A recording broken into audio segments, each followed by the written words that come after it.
All right, so imagine you're a family back in the 1960s, and you're moving into this brand new community, you know, Yeah. and it's integrated, and it's got the promise of, excellent schools for your kids. Yeah, sounds like the American dream, right? Yeah, you would think so, Oh, right? right.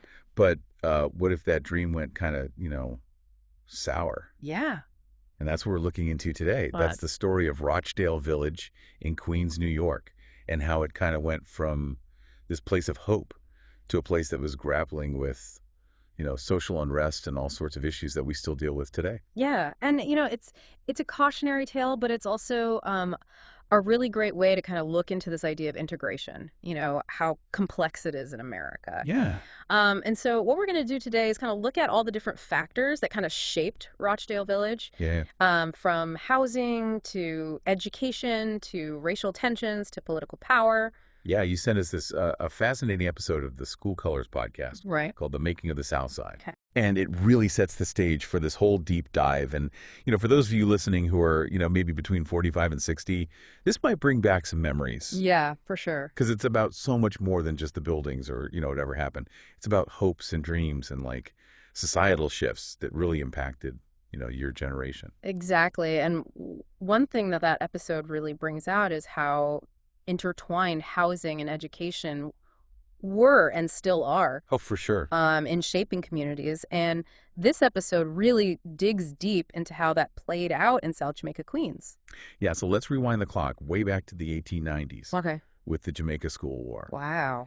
And it's a story about Samuel and Elizabeth Cisco, Mm-hmm. who were a black couple who were just determined to get their children into integrated schools. Yeah. They had an uphill battle for sure. Oh, yeah, absolutely. And what's so amazing about the Ciscos is that they just never gave up. Right. I mean, just imagine lawsuits, arrests, years of fighting just to get their kids a decent education. Yeah. It really shows you how basic rights were just denied based on race. Yeah, and there's this powerful quote by Samuel Cisco that really stuck with me, Oh, yeah. where he talks about paying taxes for 80 years, but still not being able to get his children into good schools. Yeah, it's crazy. And it just highlights just how unjust the whole situation was. Yeah, absolutely. It just shows you how deep those inequalities ran back then. But, their fight did eventually lead to some changes, like statewide legislation against segregated schools, Right. which was huge, but it's just one small part of a much bigger, more complicated story, Yeah.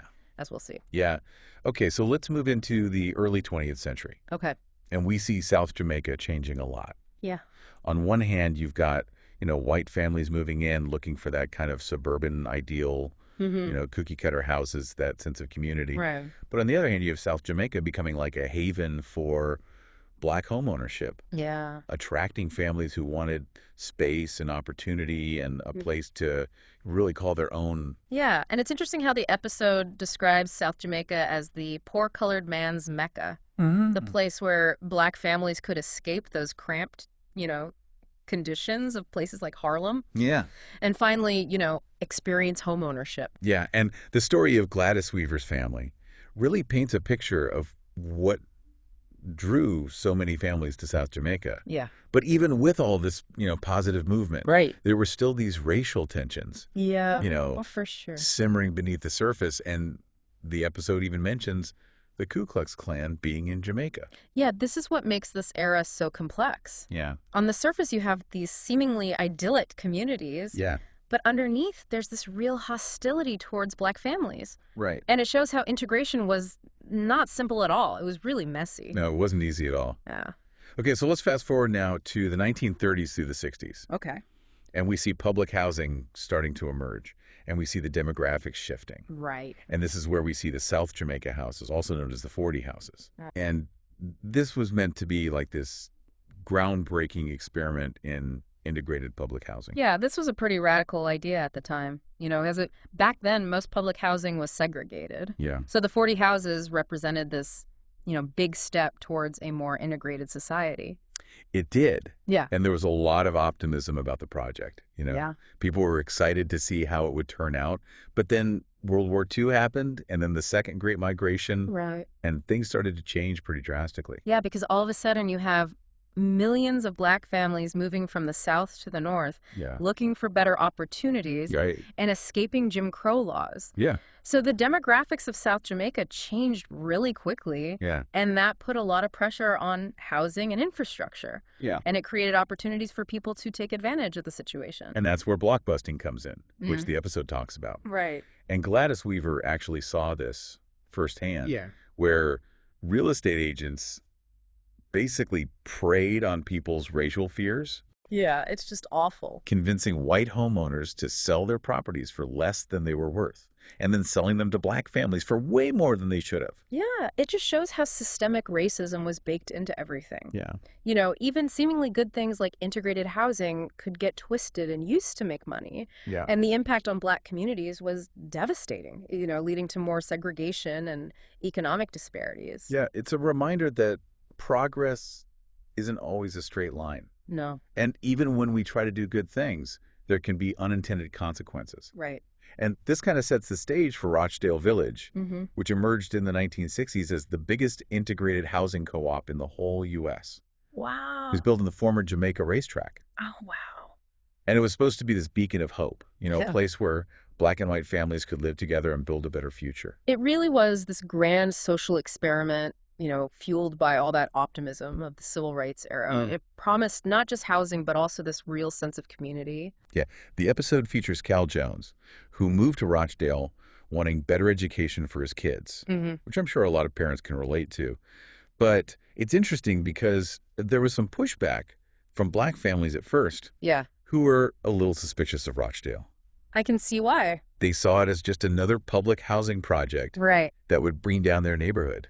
And that's understandable. You know, their skepticism came from what they had seen in the past. Right. They had seen public housing projects get neglected and overcrowded, Yeah. so they were worried Rochdale would be the same. Yeah. You know, it shows how past housing policies and practices really stuck around, Yeah, even when there was a project like Rochdale that was trying to be different. absolutely. It's a reminder that even with good intentions, you can't erase the past. No, you can't. So despite those early hurdles, Rochdale did manage to attract both black and white residents, Mm-hmm. although there were more white families at first. Okay. And in those early years, there was a lot of optimism. Yeah. People were excited. The community was thriving. There were tons of organizations, and everybody seemed to be on the same page. It really felt like they were building something special. Yeah, like a truly integrated society. Yeah. We see that in Cal Jones being a part of the Rochdale Village Negro Cultural Society, Right. which welcomed all races. That's great. And it shows a real effort to, bring people from different backgrounds together. Yeah, Yeah. absolutely. But as the episode goes on, we see some cracks start to appear Oh, yeah. in this seemingly perfect picture. Yeah, we meet Herb and Sylvia Plever, who are this white couple who are really dedicated to integration, Mm-hmm. but they start to worry about how to keep that integration going in the schools. Yeah. They were concerned about academic tracking, Right. which is basically segregating students within the same school based on their perceived ability. Yeah, and that gets to the heart of what true integration really means. Right. Is it enough to just be in the same place? Or do we need to change how we approach education so Yeah. that every student has a real chance to succeed? Yeah. And when Herb and Sylvia tried to make some changes, like trying mixed ability classrooms and getting parents more involved, they ran into some resistance Oh, really? from teachers and unions. Yeah, that's where you see how power dynamics can really get in the way of progress. Yeah, even when people are trying to do the right thing. It's frustrating. It is. And then came a huge event that really shook things up. Oh, yeah. The 1968 teacher strike. Right. This was a citywide strike that came out of the Ocean Hill-Brownsville experiment, Hmm. which was this controversial attempt to give communities more control over their schools. Yeah, the Ocean Hill-Brownsville experiment was really complex, and ultimately it divided people. Yeah. It was about giving Black and Puerto Rican communities more say in their schools, but the teachers' union saw it as a threat. Right. And this strike really impacted Rochdale. It did. And it brought up a lot of tension between black and Jewish residents, Yeah. who were mostly on opposite sides of this whole issue. Mm. Cal Jones actually supported community control, and he talks about feeling betrayed by his Jewish neighbors who sided with the union. It must have been really hard. Yeah, it was this big rift, in the community. Yeah, it tore apart that sense of unity that they had worked so hard to build. Yeah, and the episode talks about children having to walk through picket lines to get to school. Oh, wow. And, that image just really captures, how much this conflict impacted everyone, especially the kids. Yeah, it's heartbreaking. And this was a turning point for Rochdale. Yeah, things started to change after that. Yeah, the strike, along with rising crime rates and this feeling that the quality of life was going down, Right. led to a lot of white families leaving the community. The classic white flight scenario. Yeah, and when they left, they took a lot of the political power and resources with them. Right. Cal Jones actually noticed a decline in city services as Rochdale became majority black. Yeah, And he thinks it's because they lost their political influence. that's a powerful observation. Yeah, it really shows how race and power play out in America. It does. It shows that true integration isn't just about living near each other. Right. It's about making sure that everyone has a fair share of power and resources. Exactly. And Cal even talks about his time working for Bobby Kennedy, Oh, who wow. was actually going to visit Rochdale before he was assassinated. It's a reminder of how much influence Rochdale had at one point. Yeah, and how much they lost as things changed. Yeah, it's really striking. It is. So we have Rochdale, Mm-hmm. this symbol of hope and integration, Yeah, starting to crumble right. under all this pressure. It's sad, but it's a story we see over and over again in America, Yeah. where people want integration, but it clashes with all this prejudice and inequality. It makes you wonder if true integration is even possible if we don't deal with those bigger problems. Yeah, it's the question, isn't it? And it's a question that's still relevant today as we see segregation and inequality in housing and education all over the country. And while Rochdale's story is a tough one, it's important to remember that South Jamaica was still a vibrant community Oh, where people lived, worked, and raised their families. Of course. The episode introduces us to Cedric, who runs the Jamaica YMCA. Yeah. And he moved to South Jamaica in the 80s. Okay. And he talks about how when you move into Southeast Queens, you move into it all. Yeah, I love that. It really speaks to the heart of South Jamaica. It does. Community full of challenges, but also full of people who are connected and resilient. Absolutely. So we've explored this South Side, its history, its struggles, its resilience. Yeah. But as the title of the School Colors episode suggests, Right. there's also a North side to this story. There is, and the episode gives us a glimpse of Forest Hills, Yep. which is this mostly white neighborhood in District 28. Right. And it hints at some of the tension that happens when you try to integrate schools, Right. not just housing. Yeah. In the next part of our deep dive, we're going to look at how people tried to integrate schools in a system that's still dealing with segregation. I'm ready. It's going to bring up even more questions about power and resistance and the fight for equal education. Yeah, and it'll make us think about how these issues are still relevant today. Oh, for sure. Decades after what happened in Rochdale, Yeah. we're still trying to figure out how to create truly integrated and fair communities. This has been a really interesting look at the history of South Jamaica and the story of Rochdale Village. Yeah. I'm already looking forward to unpacking the next episode and seeing the other side of all this. Me too. It reminds us that history isn't just dates and facts. Yeah. It's about real people and the things that shape our world today. Yeah. And for those of you listening who maybe lived through some of these events, this might be a chance to think about your own experiences and how they shape your views on these issues. Exactly. It's about connecting the past to the present Yeah. and learning from it. So before we move on, what really stood out to you from this look at the South Side?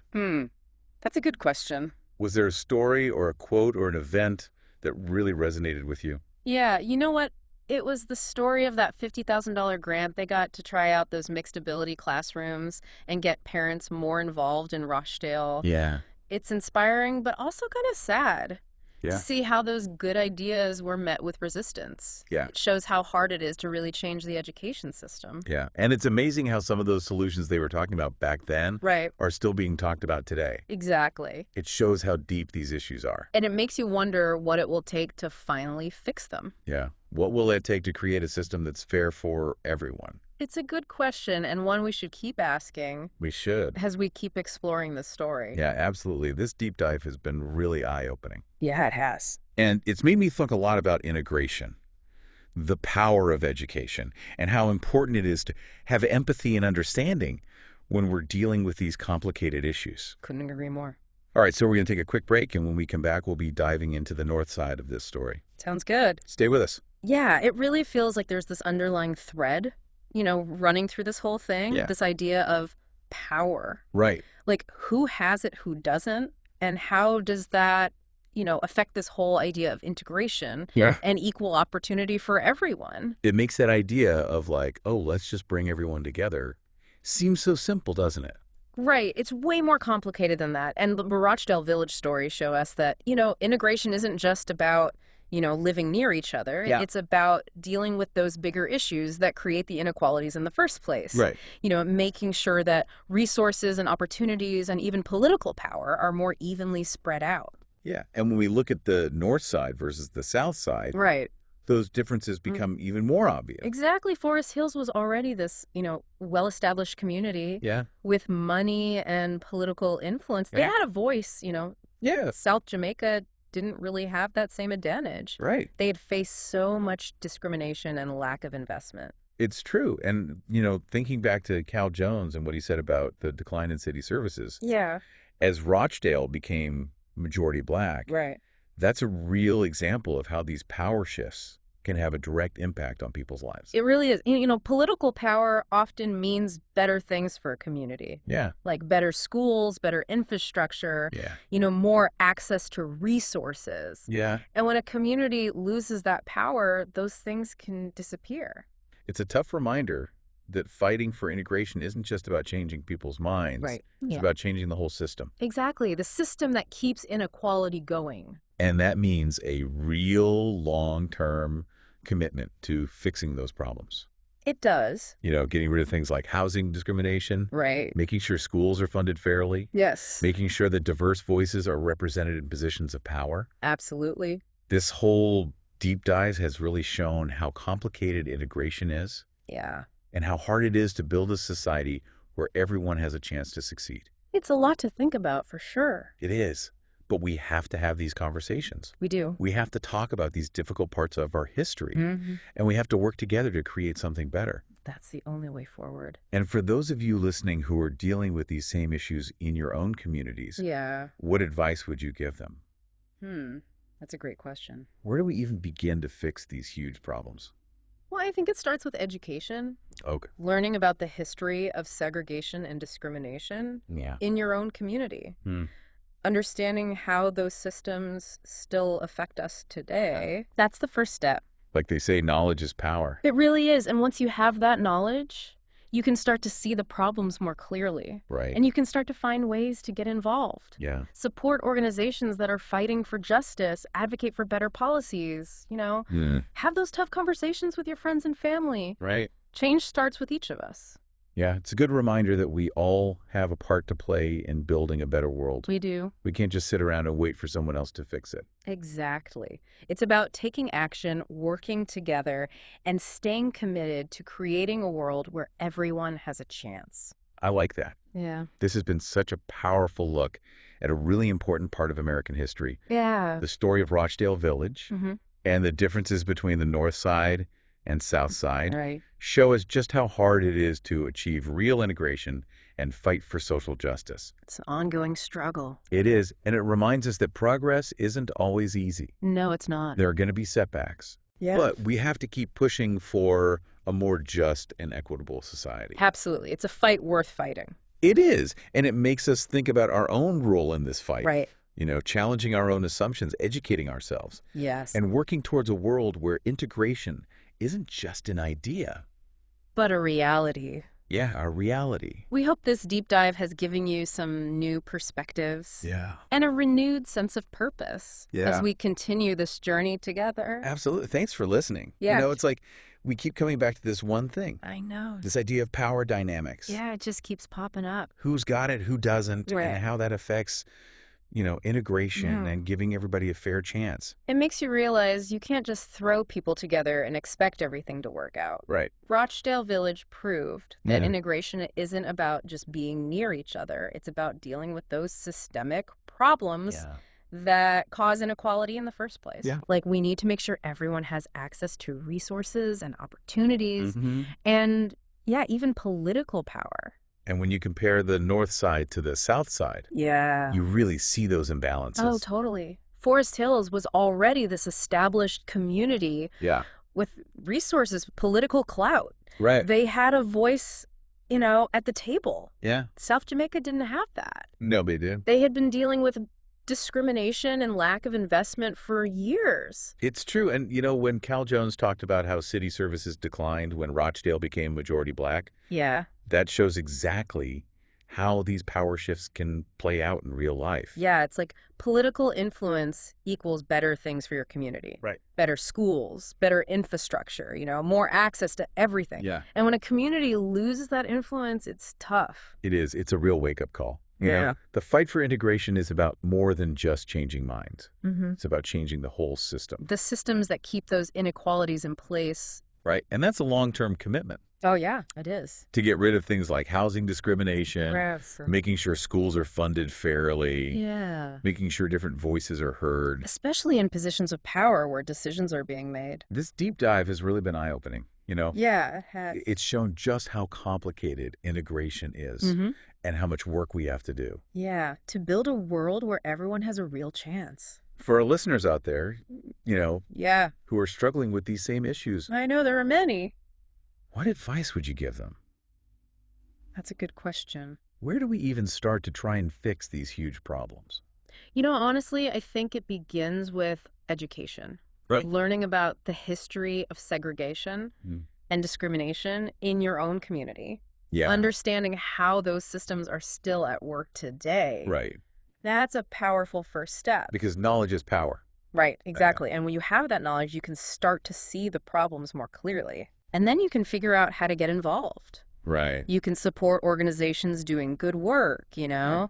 You can advocate for policy changes, have those tough conversations with people. With friends and family. Yeah. Change happens when we all do our part. Yeah, we can't just sit around and expect someone else to fix everything. We've got to be part of the solution. This has been a powerful look at a really important part of American history. It really A has. story of Rochdale Village Yeah. and the North Side versus the South Side. Those contrasting realities. It shows just how much work there is to do. Yeah. It's an ongoing struggle. And it reminds us that progress isn't always easy. There are going to be setbacks, but we can't give up. We have to keep working for a more just and equitable world. A world where everyone has the opportunity to thrive. We hope this deep dive has given you some new things to think about And inspired you to get involved. and to keep fighting for what's right. Thank you for joining us on this journey. Thanks for listening.